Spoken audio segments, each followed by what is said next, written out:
우리 장단에로 만든 찬양 참 감사합니다. 하갈의 도망 사건 이야기 오늘 참 이제 의미 있는 것을 다루게 되는데요. 하나님께서 하갈을 돌려보내시는 그 말씀입니다. 9절 말씀 한번 같이 읽어볼까요? 여호와의 사자가 그에게 이르되 내 여주인에게로 돌아가서 그 수하에 복종하라. 결국은 돌아가라, 복종하라, 두 가지예요. 돌아가서 복종하라. 근데 돌아간다는 게 뭔지, 또 복종한다는 게 어떤 의미인지 이거 우리가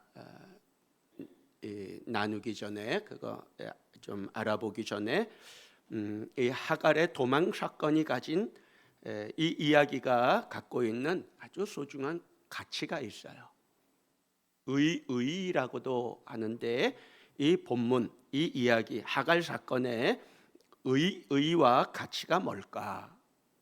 한번 그거 먼저 한번 좀 우리 생각하고 돌아간다는 것, 복종한다는 것 좀 봐야 할 것입니다. 그거 없이 그 의와 가치를 알아야지 돌아가라는 말, 또 복종하라는 말이 무슨 말인지 우리가 훨씬 실감나게 들을 수 있습니다. 그래서 먼저 이 하갈 사건, 도망가는 하갈을 하나님이 쫓아와서 만나시고 돌려보내시는 이 전체적인 이야기의 맥락 속에서 일어나는 이 사건이 갖고 있는 가치들, 그거 먼저 좀 우리 생각해 보죠. 사실 제가 이 하갈 이야기를 오래전에 마음에 담아두고 설교를 하려고 그랬을 때는 그냥 단순히 한 여인이 집을 나와 도망가는데 그 도망가는 여인을 하나님 쫓아가서 다시 돌려보내시는 그런 이야기 정도로 생각했거든요. 근데 이제 여러 번 이제 계속 이 설교를 하다 보니까 이 본문을 또 읽고 또 생각해보고 하갈의 입장도 돼보고 하나님 마음도 한번 심정도 한번 헤아려보고 그러다 보니까 설교의 방향이 달라지더라고요. 그렇게 됐는데 아무튼 이 본문이 가진 아주 소중한 가치가 있습니다. 그 먼저 우리가 짚고 넘어가야 될 부분이에요. 자, 첫째는 하나님께는 아무것도 아닌 자는 없어요. 무슨 말이냐? 하나님께는 다 소중해요. 하나님한테는 하찮은 존재가 없어요. 아무것도 아닌 존재는 없단 말이에요. 최근에 그 대통령 영분이었던 분이 이제 구속되고 수사받는 과정에서 그런 인터뷰를 했다 그래요. 아무것도 아닌 사람이 뭐 그런 표현을 썼다 그러는데, 하나님한테는 아무것도 아닌 사람은 없어요. 자기가 자기를 볼 때는 아무것도 아닌 것처럼 아주 하찮은 그런 사람인 것처럼 여겨질지 몰라도 하나님한테는 그런 사람은 아무도 없어요. 아무것도 아닌 것처럼 여겨지는 것은 그건 자격지심이고 열등감이에요. 하나님께는 그런 사람은 한 사람도 없어요. 하갈 사건은 우리에게 그걸 말씀해주고 있어요. 물론 그 말을 아주 명백하게 문자적으로 하고 있지는 않지만 이 이야기를 쭉 우리가 읽어 나가다 보면 정말 하나님께는 하찮은 사람은 없구나, 다 소중하게 여기시는구나, 그런 걸 느껴요. 왜? 이 하갈이란 여인이 어떤 여자예요? 여종이거든요. 하나님이 그냥 패싱해버려도 상관없어요. 아니, 집 나가려면 나가라. 근데 하나님이 뭐 아쉬운 게 있어서 이런 여자를 쫓아가서 잡아 세워놓고 뭐 대화하면서 결국은 돌려보냅니까? 그럴 이유 있는 여자가 아니에요. 정말 하찮은 여자야. 그리고 그 하는 태도도 봐요. 자기가 아브라함의 씨를 잉태했다고, 임신했다고 그래서 사례를 멸시하고 그러잖아. 어떻게 보면 사례가 학대하는 거 싸다고도 봐요. 게다가 또 이런 모습들을 보면 정말 하찮은 사람이야. 우리 좀 속된 말로 해서 죄송한데 정말 싸가지가 없는 여자야. 그죠? 아브라함의 씨를 가졌다고 어떻게 사례를 멸시할 수가 있어요? 그러면 안 되는데. 그러고 또 집을 사례가 또 학대하니까 이제 싫다고 또 도망가. 뭐 이런 여자가 다 있어. 그냥 집 나가게 내버려 두지 뭘 하나님이 쫓아가. 근데 하나님이 이 여자를 쫓아가거든. 그냥 내버려도 돼. 모른 척해도 돼. 그런데 하나님이 쫓아가서 이 여자를 결국은 집으로 돌려보내서 아이를 낳게 하고 또 아브라함의 자손이 되게 해주는 그런 놀라운 은혜를 베풀잖아요. 이런 과정에서 우리가 뭐를 느껴요? 저는 하갈의 모습에서 동일시를 느껴. 꼭 하갈이 내 모습이고 우리 모습 같아요. 우리 신앙생활 하면서 정말 대단하게 신앙생활 한 사람 과연 몇이나 돼요? 다 뭐 스스로 돌아보면 사람들이 누가 나를 알아줄까, 뭐 목사님이 나를 알아줄까, 뭐 그러면서 하나님이 내 기도는 들어주실까 하면서 늘 우리 스스로를 변변치 않게 생각하고 하찮게 여기지 않잖아요. 사람의 보기에는 그럴 수 있어요. 그러나 하나님은 그렇게 보는 사람이 하나도 없다는 거예요. 하나하나가 다 소중해. 하갈처럼 소중하고요.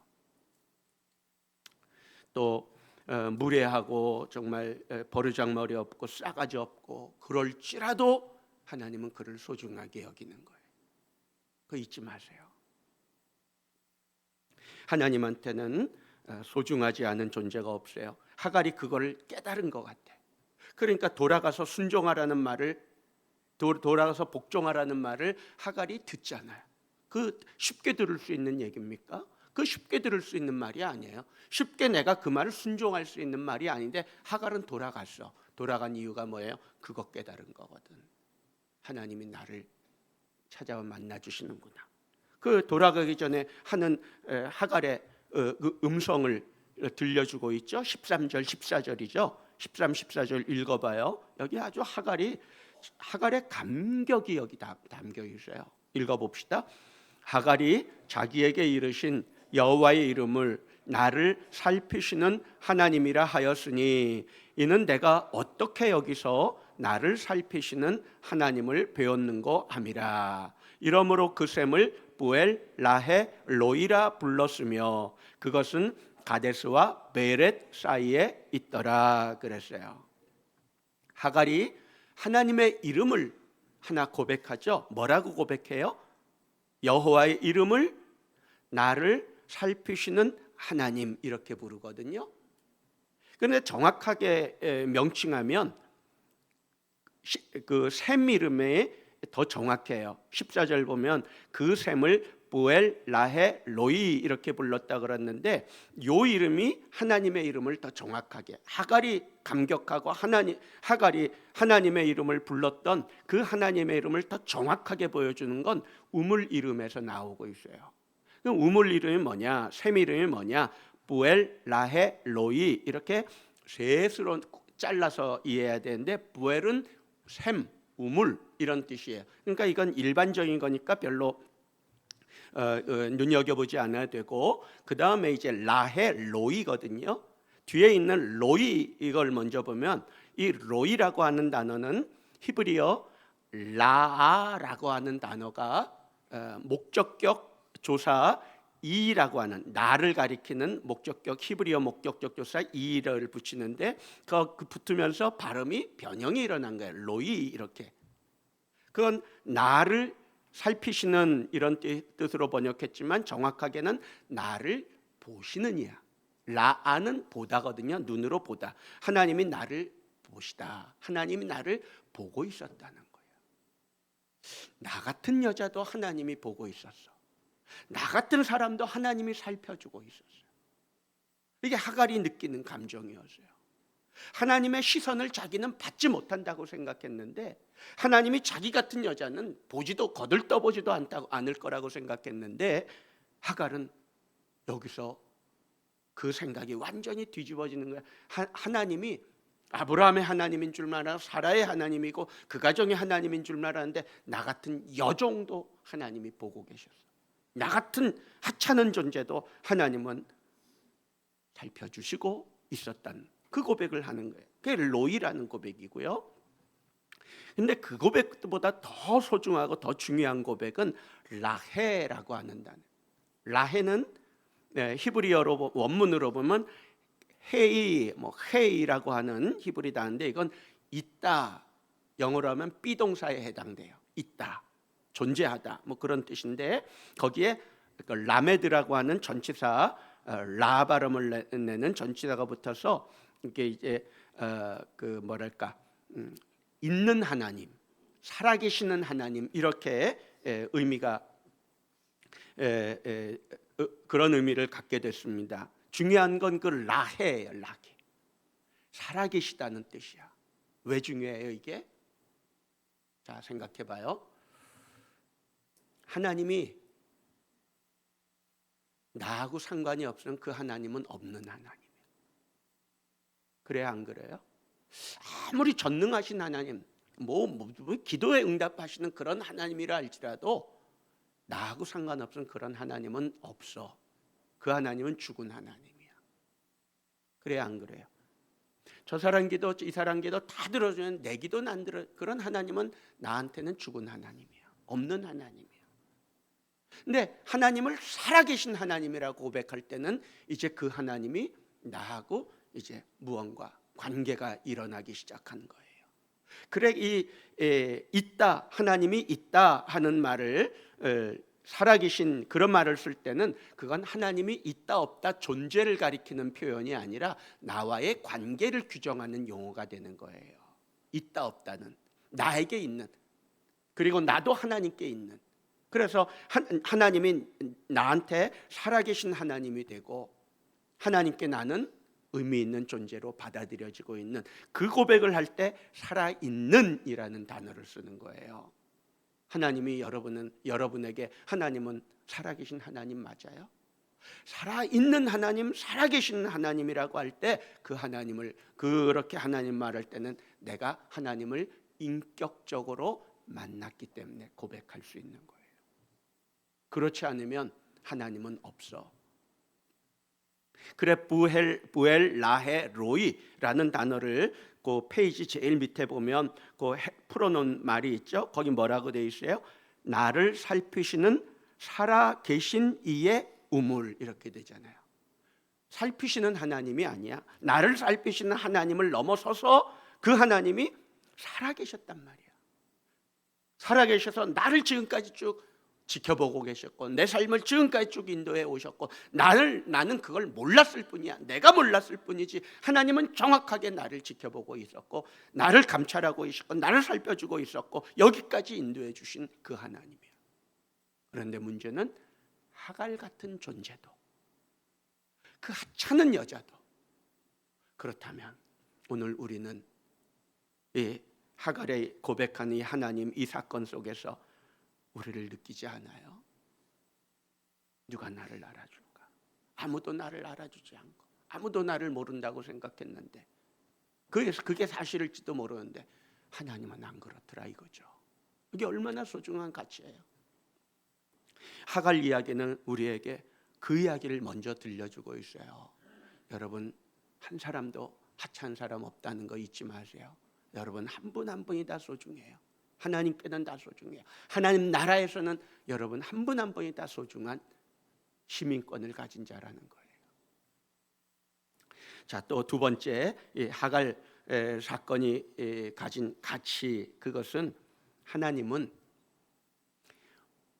문제의 본질을 정확하게 알게 하셔요. 문제의 본질이 뭐냐? 문제의 정확한 그 본질을 파악하게 하시는 거예요. 그래야지 문제가 해결되지. 그죠? 자, 보면 하갈이 지금 도망가고 있어요. 하갈이 지금 도망가는 하갈이 느끼는 문제는 뭐예요? 하갈이 느끼는 문제는 사레야, 자기 여주인, 자기를 학대하는 그 사라가 여주인이 하갈은 문제라고 생각했을 거예요. 근데 하나님이 보는 문제는 뭐예요? 사라도 잘한 건 없어. 그러나 하나님이 지금 하갈에게 하시는 말씀 속에서 하나님의 진단은 사라의 문제 이전에 네가 문제야. 그 말씀을 하세요. 그게 하나님이 진단하는 문제의 본질이에요. 자, 보세요. 우리는 살아가면서 많은 문제를 만나요. 그런 문제를 만날 때마다 우리는 이게 문제, 저게 문제, 이 사람 문제, 저 사람 문제, 뭐 이 수많은 문제거리를 얘기하는데, 솔직히 좀 객관적으로 이렇게 거리를 두고 한번 보시기 바랍니다. 그게 정말 문제입니까? 그 사람이 정말 문제입니까? 내가 문제입니까? 내가 문제야. 자, 우리 질병을 갖고 얘기해 봅시다. 질병이 문제예요? 질병을 만드는 내가 문제예요? 우리 살면서 경험하는 아주 좀 위기를 느끼는 그런 질병들 있죠. 뭐 암, 뭐 치매, 고혈압, 뭐 당뇨, 이런 것들 다 우리 참 어려워하는 질병들이잖아요. 그런 질병들은 질병이 터지기 전에, 그런 질병들은 어느 날 갑자기 터져 나오는 게 아니에요. 그런 질병들이 만들어지고 있었던 나의 무언가가 내 안에, 내 생활 습관이 있든지 그래요. 그게 쌓이고 쌓여서 결국은 터져 나올 때 그게 이제 병명을 갖고 나오게 되는 거예요. 그래, 암을 예로 들면, 암이 싫어하는 그 7가지가 있답니다. 그 중에 하나가 밤에 잘 자라는 거예요. 밤에 잘 자는 거. 근데 밤에 누워서 핸드폰만 보고 있어. 잠이 안 온다고. 아주 치명적인 거예요, 그게. 그리고 눈도 녹내장 오게 하는 아주 1순위 원인이 핸드폰이랍니다. 그 당장은 몰라. 하룻밤 뭐 그렇게 잤다 그래서 몸에 당장 무슨 증상이 나타나는 거 아니야. 그러니까 괜찮은 줄 알고 매일매일 그렇게 하는데, 그게 쌓이고 쌓여서 결국 몸에 큰 질환을 불러오는 거예요. 그러면 자, 이제 병이 딱 발병해 갖고 진단을 받았다고 합시다. 그 병이 문제예요? 그 병을 만든 내 생활이 문제예요? 우리는 그런 환경을 문제, 누구를 탓하고 누구를 문제라고 그러고 뭐가 문제라고 그러지만, 아니, 그 문제는 이미 내가 만들고 있었어. 벌써 일어나고 벌써 터졌어야 될 건데 이제 터진 게 신기하고 이제 터진 게 기적일 정도야. 문제의 원인은, 문제의 본질은 문제 자체가 아니라 그런 문제를 만든 나한테 있어요. 내가 문제야. 아주 그 고집불통. 그게 문제의 본질입니다. 하나님은 하갈에게 돌아가라, 복종하라 그런 말씀하시는 건 뭐예요?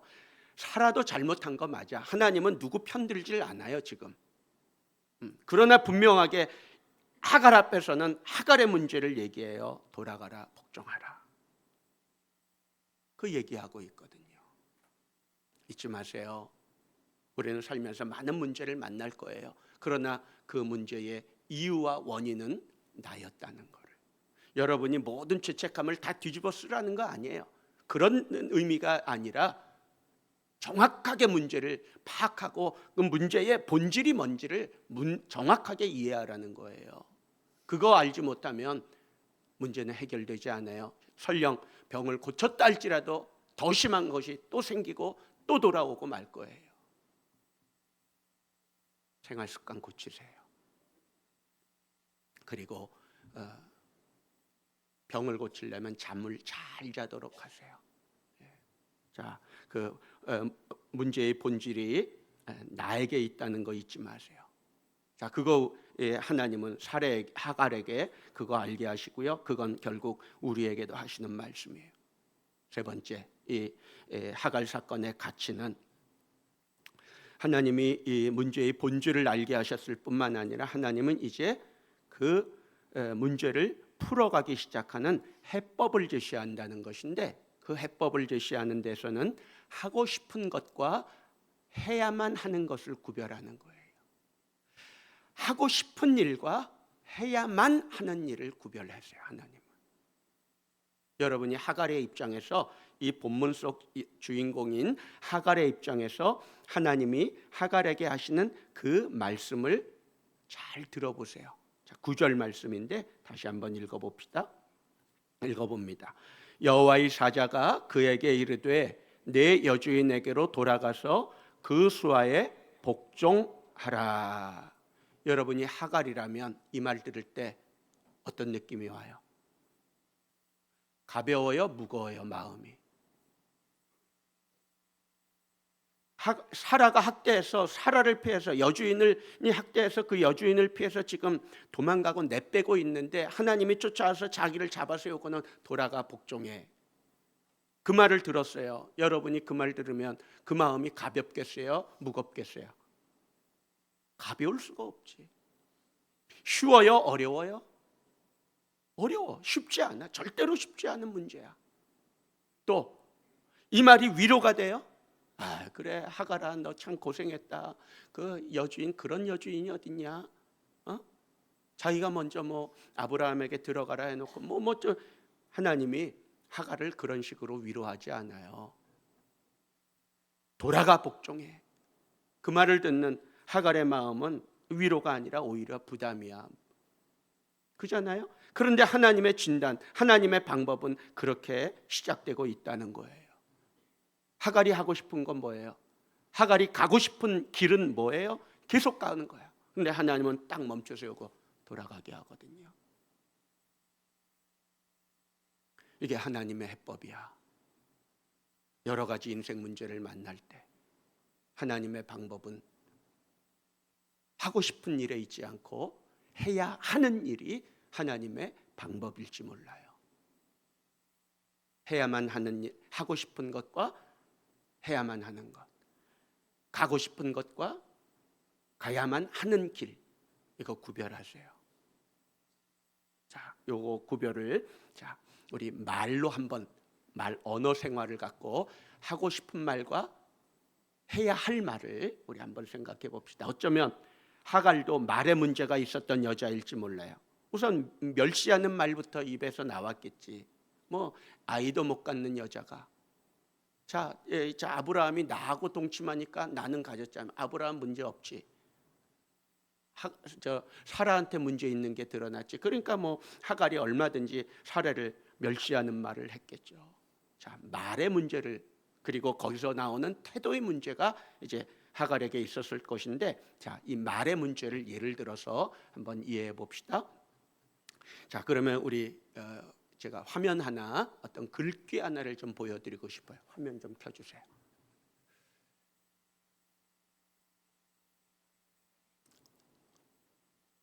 자, 화면이 자, 제가 읽어볼게요. 이제야 좀 알 것 같다. 하고 싶은 말을 잘 참는 것보다 하지 말아야 할 말을 잘 참는 게 더 중요하다는 것을. 자, 곰곰이 생각해 보세요. 하고 싶은 말을 참는 것보다 하지 말아야 할 말을 참는 것, 그게 더 중요하다는 거. 저 사람은 아마 말에 많은 실수를 겪고 나서 이제 돌아보니까 이제 좀 깨닫는 것 같아요. 하고 싶은 말을 참는 것보다 하지 말아야 돼 그 말을 참는 것, 그게 더 중요하고 그게 더 어렵다는 거를. 자, 그러면 저 말을 잘 보면은 말이죠, 저 말에는, 글귀에는 어떤 드러난 비밀이 하나 있어. 드러난 비밀이야. 숨겨진 비밀이 아니라 드러난 건 뭐냐면, 여러분 생각해 봐요. 하고 싶은 말하고 하지 말아야 할 말이 달라요? 하고 싶은 말은 대부분 하지 말아야 하는 말들이야. 그래, 안 그래요? 하고 싶은 말들이 뭐예요? 속에서 그냥 나온다고 다 내뱉는 말들. 분노하는 말, 욕하는 말, 원망하고 불평하는 말. 뒷담화 뭐예요? 뒷담화. 그 사람 없는 데서 하는. 뒷담화는 좋은 말을 해요? 나쁜 말을 해요? 그 사람 흉보는 말을 해요? 그런 말 하고 싶은 말이야. 그건 못 참아. 그냥 입이 근질거려 갖고 그거 말 못하면 오늘 잠을 못 자. 그러니까 어떻게든 어디 누구한테라든 내뱉고 마는 거야. 하고 싶은 말이야. 근데 그건 하지 말아야 될 말이었어.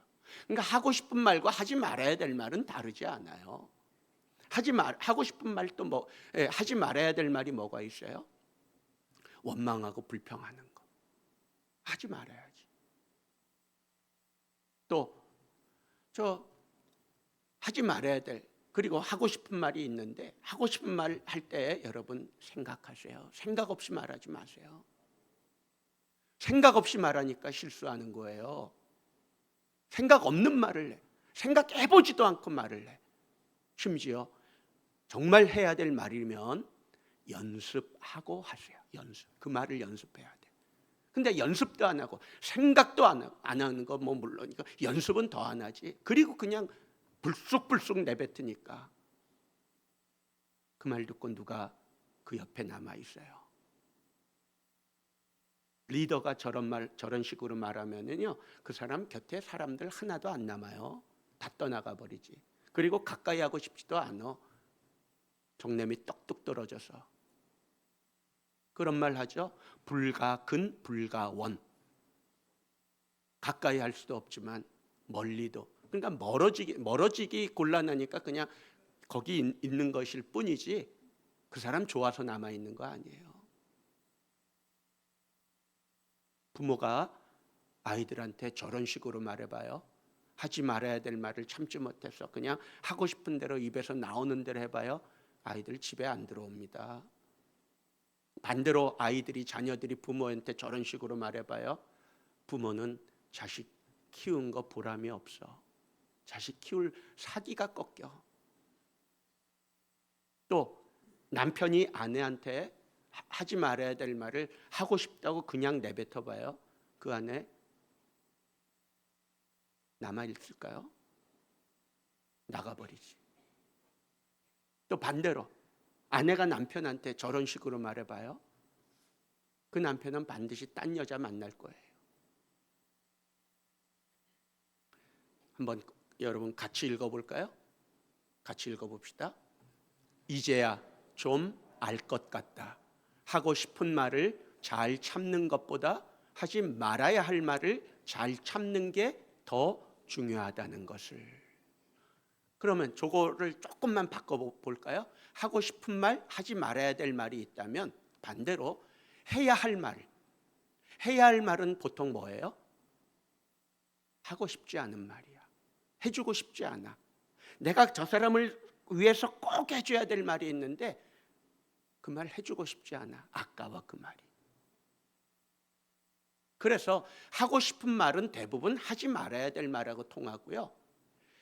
해야 하는 말들은 대부분 해주고 싶지 않은, 들려주고 싶지 않은 그런 말하고 통해요. 그런데 하고 싶은 말, 이제 해야 할 말 이렇게 구별했다면 저 말에다가 이제 일을 넣어봐요. 일. 태도를 넣어도 좋고 이제 화면 내려둬도 좋겠어요. 자, 하고 싶은 일과 해야 할 일이 있어요. 하고 싶은 일,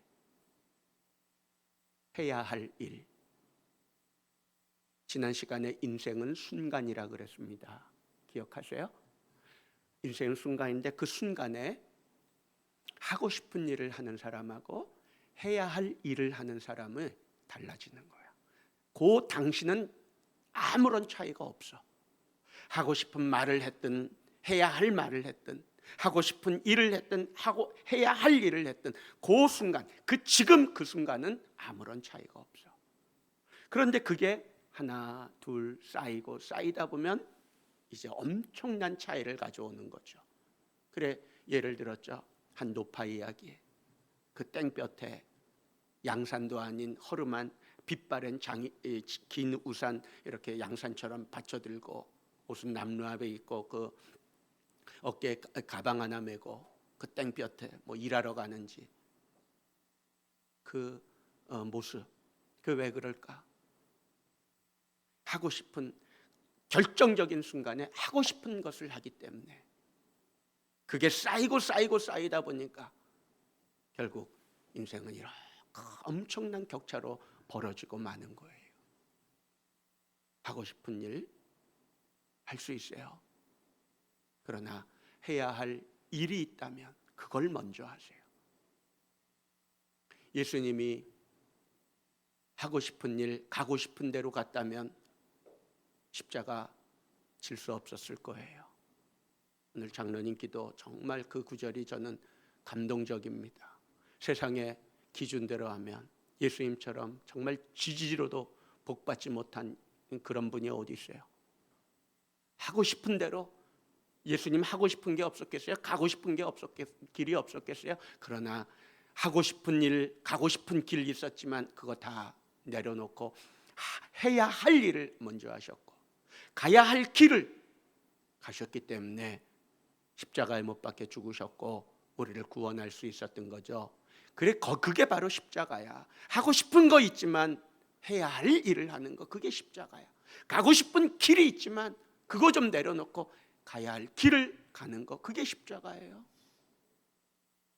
몽골 세 번째 가지만 가고 싶어 가는 거 아니에요.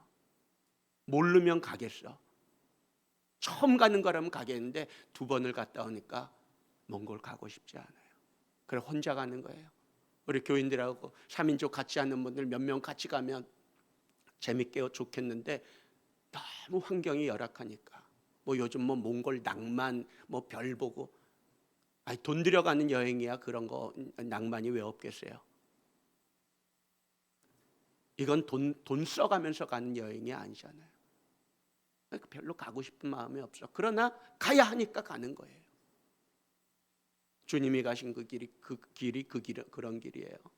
기도도 말해요. 하고 싶은 기도보다 해야 하는 기도를 하세요. 그게 주님이 가르쳐 주신 주님의 기도예요.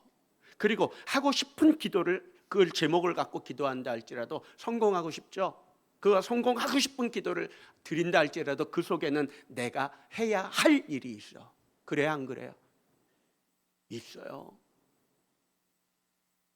그러니까 그 해야 할 일이 뭔지, 가야 할 길이 뭔지를 찾아서 그거 가게 하시는 거예요. 하나님은 하갈에게 그 길을 가라고 하시는 거예요. 결국 하갈은 돌아가죠. 이 무거운 그 길을 갈 수 있었던 건 이 문제보다도, 자기가 갖고 있는 이 문제보다도 더 큰 하나님을 만났기 때문에. 부헬, 라헬, 로이, 살피시는 하나님, 살아계신 그 하나님을 자기가 자기의 하나님으로 만났기 때문에 가능했던 거예요. 하갈 사건의 가치, 하갈 이야기의 가치를 잘 새겨보시기 바랍니다. 그리고 돌아가라, 복종하라, 그 말이 그 다음에 이제 의미가 있기 시작해요. 기도합시다. 은혜로우신 아버지 하나님, 우리 한 사람도 하나님께서 하찮게 보지 않으시고 소홀히 다루지 않으시며 참 소중하게 여겨주시고 참으로 귀중한 보배처럼 보아주시니 감사합니다. 우리의 소행과 말과 태도를 보면 이런 사랑, 이런 은혜 받을 자격 없으나 하나님이 이렇게까지 우리를 사랑하시는 그 사랑을 힘입고 이제 하나님이 가라 하시고 하게 하시는 그 일에 우리를 드리고자 합니다. 한번 가보고자 합니다. 하나님 길 열어 인도해 주시고 교회가 하는 3인조 사역, 어떤 사람들은 하고 싶지 않은 일로 여기기도 하나 해야만 하겠기에, 가야만 하겠기에 가는 길 하는 하나님의 일들로 삼고 가게 하옵소서. 예수님의 이름으로 기도하옵나이다. 아멘.